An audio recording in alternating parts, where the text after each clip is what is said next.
Hello नमस्कार, स्वागत है आपका आपके YouTube channel future with Ashutosh में। कैसे हो आप सभी। आज का जो टॉपिक है सभी प्रतियोगी परीक्षाओं के लिए डेली करंट न्यूज़ हम देखेंगे, हिंदी में देखेंगे। आपको पता है कि यहाँ पे चैनल पे आपको हिंदी में ही चीज़ें मिलती हैं। तो चलिए शुरुआत करते हैं। पहले डिस्क्लेमर दे दूं कि इस वीडियो में ये वीडियो जो है शिक्षा और ज्ञान के उद्देश्य से बनाया जा रहा है। इसमें दिखाई जाने वाली सामग्री मेरी नहीं है, यह दिल्ली के विभिन्न कोचिंग संस्थानों और हिंदू, इंडियन एक्सप्रेस, दैनिक जागरण जैसे समाचार पत्रों पर के आधार पर लिया गया है। इसमें मेरे इनपुट भी शामिल है। तो चलिए आज पहले मुद्दे पे बात करेंगे। Jawahar Nehru port JNU 100% landlock model वाला भारत का पहला महापत्तन मेजर पोर्ट बनाया गया है। ये सोर्स है विजन IAS के डेली करंट न्यूज से मैं ले रहा हूँ। लैंडलॉर्ड पोर्ट मॉडल के संबंध में सार्वजनिक निजी भागीदारी से है। ठीक है, सार्वजनिक निजी भागीदारी जिसको PPP मॉडल कहते हैं। इस मॉडल में पत्तन प्राधिकरण विनियामक संस्था और लैंडलॉर्ड स्वामी के रूप में कार्य कर रही है। वही पत्तन का संचालक विशेषकर कार्गो हैंडलिंग निजी कंपनियों के हाथ में रहेगा। समझ रहे हैं ना, निजी का संचालन कौन करेगा, निजी करेगा, और नियामक कौन करेगा, सरकार करेगी। ठीक है, इसका उद्देश्य निर्णय लेने की प्रक्रिया में विकेंद्रीकरण करना है। साथ ही महापत्तनों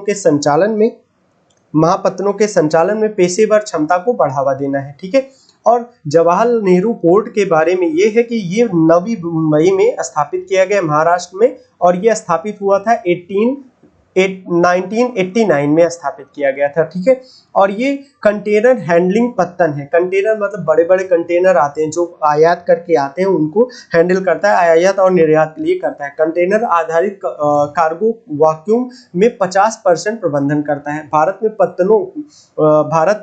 पत्तनों को भारतीय पत्तन अधिनियम 1908 के अनुसार महापत्तन और लघु पत्तन के रूप में वर्गीकृत किया गया है। 1908 में एक अधिनियम आया था, भारतीय पत्तन अधिनियम 1908 से ही किया गया है। कुछ महापत्तनों को देख ले, कांडला है, मुंबई है, और मार्मेगांव है, मार्मेगांव लिखते हैं इसको, कुछ और भी नाम से पढ़ लेते हैं। न्यू मंगलुरु है, कोचीन है। कोचीन को अरब सागर की रानी कहा जाता है। अरब सागर की रानी कहा जाता है। छोटी मोटी परीक्षाओं में पूछ सकते हैं। ठीक है, जैसे आप किसी छोटी परीक्षा में बैठने जा रहे हो, जैसे सीटेट वगैरह में, आपको ये चीजें देख लें। तूतीकोरिन है, ये तमिलनाडु में है। चेन्नई भी तमिलनाडु में है। एन्नोर, विशाखापत्तनम, पारादीप और कोलकाता है। ठीक है, तो ये सारे प्रमुख पत्तन है, महापत्तन है, बड़े बंदरगाह हैं जिसको कहते हैं। ठीक है, PPP मॉडल के बारे में यहाँ पे लिखा गया है। तो नेक्स्ट न्यूज पे आते हैं। केंद्रीय वाणिज्य और उद्योग मंत्री ने भारत अफ्रीका व्यापार तथा निवेश समझौता IATIA की आवश्यकता पर बल दिया। ठीक है, ये दूसरा न्यूज हमारा है।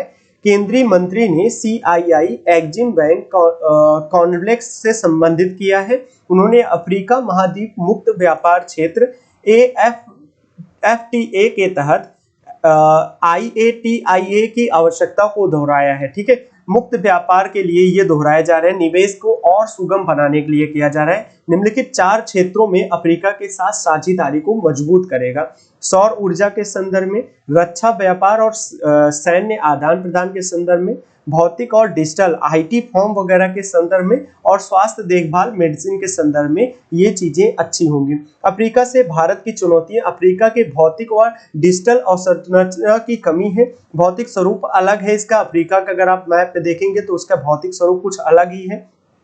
अफ्रीका बाजार के बारे में सीमित ज्ञान उपलब्ध है। अफ्रीका के बारे में अभी भी हमारे पास सीमित ज्ञान है, वो बहुत खुले मंच पे नहीं आते हैं। ठीक है, सांस्कृतिक और राजनीतिक बाधाएं मौजूद हैं। अफ्रीका में चीन के बड़े निवेश उपलब्ध हैं, बहुत बड़े बड़े निवेश उपलब्ध हैं। भारत अफ्रीका संबंधों को मजबूत बनाए रखने के लिए विभिन्न पहले हैं कि अफ्रीकी विकास बैंक जो AFDB है, जो बनाया गया था, उसमें अफ्रीका की अवसंरचना विकास के लिए कार्यक्रम शुरू किया गया है। 2017 में Asia Africa growth corridor launch किया गया है। इसे जापानी निवेश की मदद से चुनिंदा भारतीय बंदरगाहों को अफ्रीका के बंदरगाहों से जोड़ने के लिए लॉन्च किया गया था।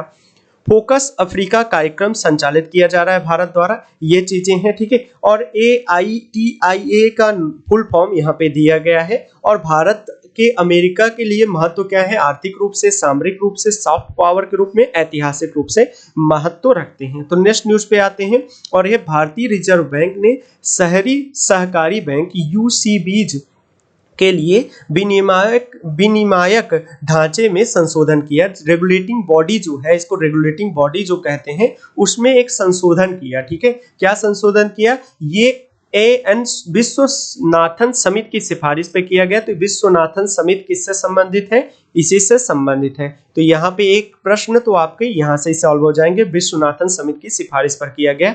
यह 2021 में गठित की गई थी। संशोधित मापदंड की मुख्य विशेषता क्या है? 4 स्तरीय विनियामक ढांचा करना है। टीयर 1, टीयर 2, टीयर 3 और टीयर 4 में करना है।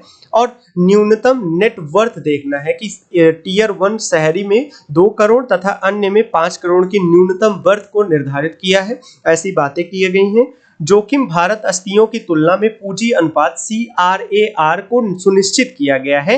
9% पर बरकरार रखा गया है। 9% पर बरकरार रखा गया है।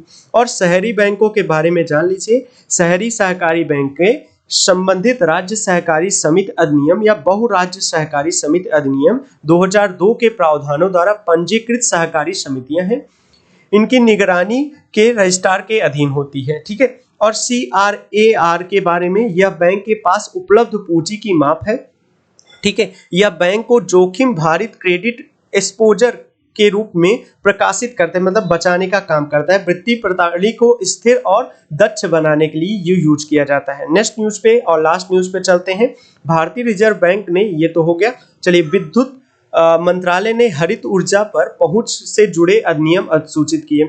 विद्युत मंत्रालय ने एक नियम 2022 में लॉन्च किया, जिसका उद्देश्य था नवीकरणीय ऊर्जा कार्यक्रमों में तेजी लाना। नवीकरणीय ऊर्जा कार्यक्रम, नवीकरणीय ऊर्जा मतलब जिस प्रकार से आप देख रहे हैं कि विद्युत के लिए जो कोयले पर निर्भरता है उसको कम करना और सौर ऊर्जा और नवीकरणीय ऊर्जाओं को हमें पहुंचाना है। इसके लिए हरित ऊर्जा उनको कहते हैं। हरित ऊर्जा तक पहुंच बरकरार करना है।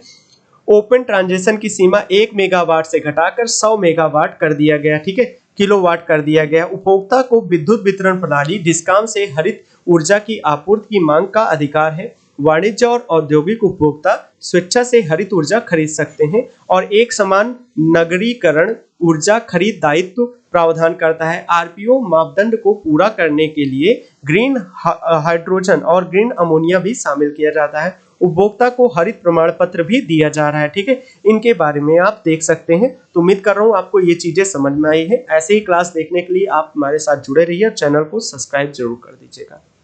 धन्यवाद।